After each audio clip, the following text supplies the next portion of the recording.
Greetings, fellow survivalists of the internet. I'm Jonathan, also known as the Pc-Genie, and today we're going to be talking about self-defense against wild animals, which of course can include things like mythical creatures such as the Minotaur or Cerberus as well. But let's keep things simple for the moment, shall we?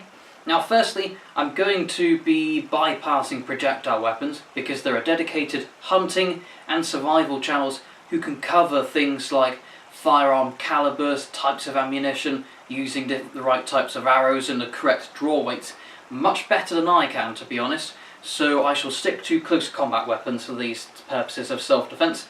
Now, on to the topic at hand, which by the way was a viewer request and therefore wish granted. So, let's get started.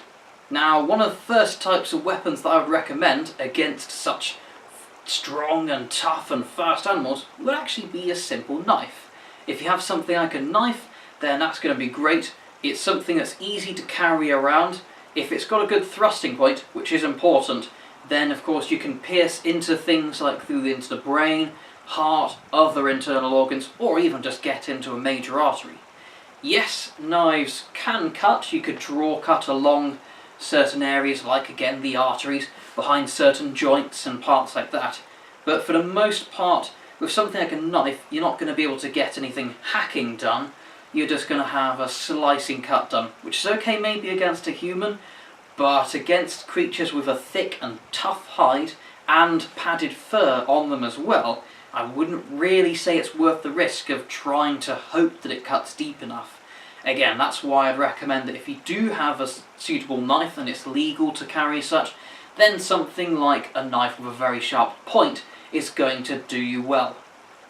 Beyond that, one of the types of weapons that I think is really good for such a purpose, in fact almost perfect for this, would be something like a boar spear. Now this would be a long spear, I mean not too long of course, not pike length, probably about 6 foot or something. You can easily put it in front of you, you can do various jabs and proper thrusts, but also you can use a core advantage of these animals, their speed, against them. If you have a creature like a boar, or a bear, or a wolf, or something like that, charging towards you, and you have a sharp point towards their face, then you can directly, through your tool use, end up using their own advantage against them, and therefore defeat them much more effectively. Because, let's face it, most of these creatures are going to be faster, tougher, and stronger than your typical human when weapons aren't involved, or armour. And that's another thing, armour's probably recommended. But yeah, apart from that, with something like a boar spear, you've got usually a good long sharp point. So similar to a knife, but to an even greater degree, you've got good enough penetration usually to go into vital organs. Although knives would often have about a 3-inch or longer blade, which could be sufficient enough, having something like a spear with something like a 6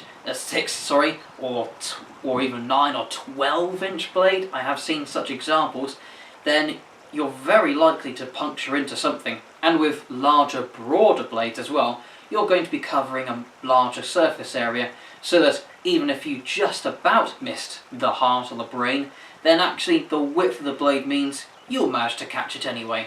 So that's better for playing safe. Plus you've got the feature of usually, on things like boar spears at least, you've got a crossbeam. Now what that does is, when an animal is charging at you, and you put that through and give point, when they get penetrated by the spear, they can only go up to a certain point. Once they've hit the crossbeam, it actually stops them from going further.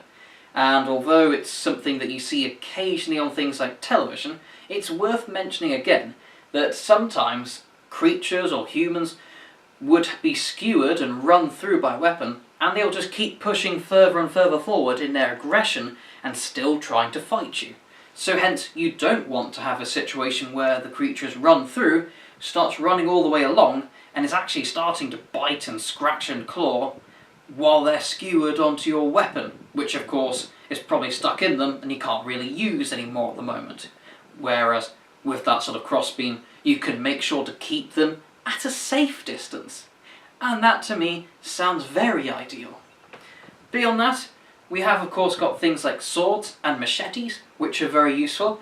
They are much better for doing things like chopping and hacking than you'd see on something like a knife, where it actually becomes viable. But again, I'd give the same recommendation as with knives. They should have a very sharp point, because a lot of these creatures are going to be charging, or they might try to grapple on top of you. You might not have the room to properly swing. If you're on the floor, you can't really do much besides a draw cut outwards or inwards, as opposed to a proper swing. So having something like a point where you can literally just put your body weight in as much as possible and push steadily through is much better.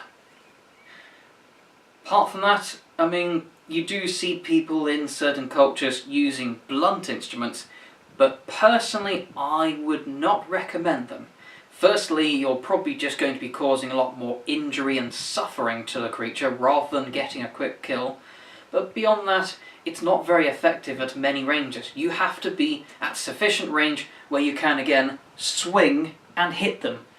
If the creature that's dangerous is on top of you, you can't exactly try to bat them much with any force or deadliness if they're quite close, or even again, if they're quite fast and you're using something blunt. Usually it's either going to be something rather ineffective, like some sort of quarterstaff, which might not be enough to kill something like a bear, for example, or it's going to be the other extreme, where it's quite heavy, or even another third extreme, I suppose, is where it ends up being all focused towards the end, such as a warhammer, which I wouldn't really recommend against them, because, of course, at any distance closer than at the very end, you're going to end up just hitting the handle, and you're going to end up at a great disadvantage, which is really bad against creatures that are so very fast.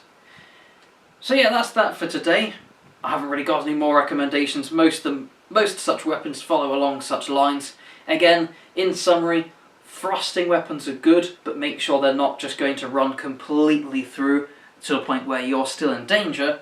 Any sharp weapons with edges, they're good, but they should probably have an edge all the way along for the sake of being able to hit at many ranges, and also have a bit of heft, but also speed. Just beyond that is my final point. Don't be cruel to animals. This is just for self-defense. You are really a nasty person if you're just going to go around being cruel to animals for the sake of it. Don't do it. Cheers.